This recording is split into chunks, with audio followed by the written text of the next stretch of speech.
seeing peace between our two countries. Well, you can have peace, but at the same time, you may not be friends. But this time, I think we have both. We are friends, and we are at peace. Thanks to you, General Muhoozi, for your role in this and for your conviction and for being that bridge we used to cross from one side to another. We went from him being a president and me being an army officer to becoming friends.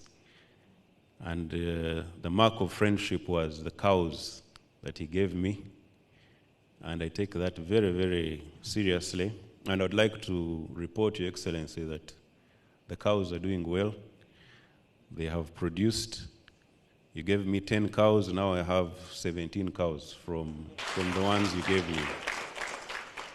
So from that point on, really we became friends with His Excellency.